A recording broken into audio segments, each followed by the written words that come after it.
भारतीय न्यूज, सीधा, सटीक और निष्पक्ष। नमस्कार, मैं हुवंश वधावन और आप देख रहे हैं भारतीय न्यूज।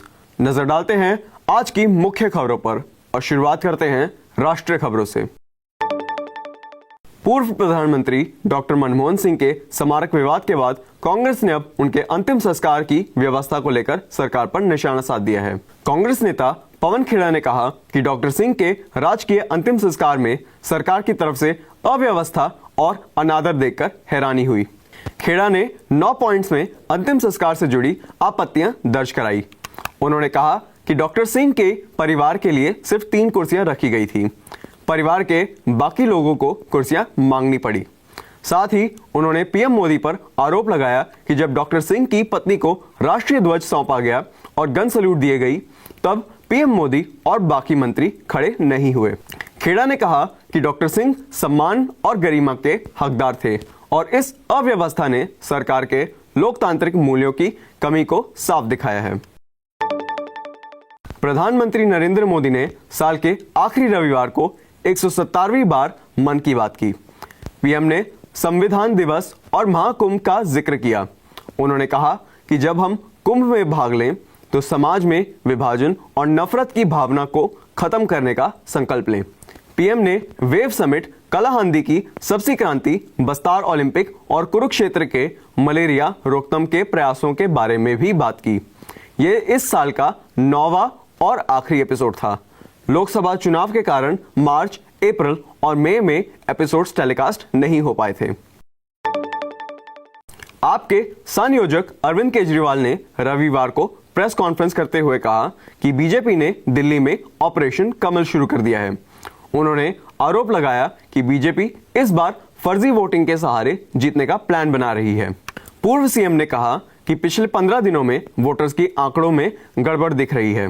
उन्होंने बताया कि 5000 नाम कटवाने और 7500 नए नाम जुड़वाने के लिए इलेक्शन कमीशन को एप्लीकेशन दी गई है। केजरीवाल नई दिल्ली विधानसभा सीट से चुनाव लड़ रहे हैं, जबकि कांग्रेस ने उनके खिलाफ संदीप दीक्षित को उम्मीदवार बनाया है। बीजेपी ने अब तक किसी सीट के लिए उम्मीदवार का नाम का अनाउंसमेंट नहीं किया है। अब आते हैं अंतर्राष्ट्रीय खबरों पर। अमेरिका में इलॉन मस्क और डोनाल्ड ट्रंप के कुछ समर्थकों के बीच भारतीय प्रव्रजन को लेकर बहस तेज हो गई है। मस्क और भारतीय नष्ट के नेता Vivek Ramaswamy merit based immigration reform यानी H-1B वीजा का समर्थन कर रहे हैं, जबकि वहीं ट्रंप के कुछ समर्थक जैसे लॉरा लूमर, मैट गेट्स और एना कोल्टर इसके सख्त खिलाफ हैं। उनका यह कहना है कि इससे अमेरिकन लोगों की नौकरियां विदेशी लोगों को मिल जाएंगी। यह विवाद तब शुरू हुआ जब 23 दिसंबर को भारतीय मूल के श्रीराम कृष्णन को डोनाल्ड ट्रंप प्रशासन में AI पॉलिसी एडवाइजर के रूप में नियुक्त किया गया। चेन्नई में पड़े हुए श्रीराम कृष्णन की नियुक्ति से ट्रंप समर्थक लॉरा लूमर नाराज हो गई थी और उन्होंने सोशल मीडिया पर अपनी नाराजगी जाहिर की। दक्षिण कोरिया में एक विमान हादसा हुआ। मुआन हवाई अड्डे पर एक विमान लैंडिंग के दौरान रनवे से फिसल गया। इस हादसे में 179 लोगों के मारे जाने की खबर है, जबकि 2 लोग इस खौफनाक हादसे में बच गए। दोनों घायल हालत में हॉस्पिटल में एडमिट हैं। ये दोनों ही विमान क्रू के सदस्य थे। अब बात करते हैं व्यापार जगत की खबरों के बारे में।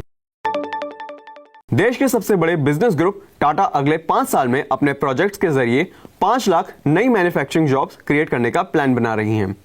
वहीं रिलायंस इंडस्ट्रीज ने हेल्थ केयर प्लेटफॉर्म क्रैकेनॉस को अधिग्रहण किया है। ये डील 375 करोड़ रुपए में हुई है। साल 2024 को अलविदा कहने से पहले 30 दिसंबर से 5 जनवरी के बीच 2 नए IPO शेयर मार्केट में एंट्री कर रहे हैं। इनमें एक IPO मेन बोर्ड से और एक SME सेगमेंट से है। अब खबरें खत्म करते हैं खेल जगत की खबरों से। ऑलराउंडर नीतीश ने कहा, मेरे लिए मेरे पिता ने नौकरी छोड़ी। मेलबर्न का शतक हमारे लिए स्पेशल है। विराट की तारीफ सुनना मेरा सबसे अच्छा मोमेंट था। नीतीश अब तक बॉर्डर गवास्कर ट्रॉफी 2024-2025 में भारत के टॉप स्कोरर हैं। मेलबर्न टेस्ट के चौथे दिन ऑस्ट्रेलियन बॉलर नेथन लियोन और स्कॉट बोलैंड ने आखिरी विकेट के लिए 55 रन जोड़े। कैंगरूज ने स्टंप्स तक 333 रन की लीड ली है। जसप्रीत बुमराह 20 से कम की एवरेज से 200 टेस्ट विकेट लेना वाले पहले बॉलर बन गए हैं। आज का बुलेटिन यहीं समाप्त होता है। देश दुनिया की बाकी खबरों के लिए देखते रहिए भारती न्यूज। मैं हूं वंश प्रधावन। धन्यवाद।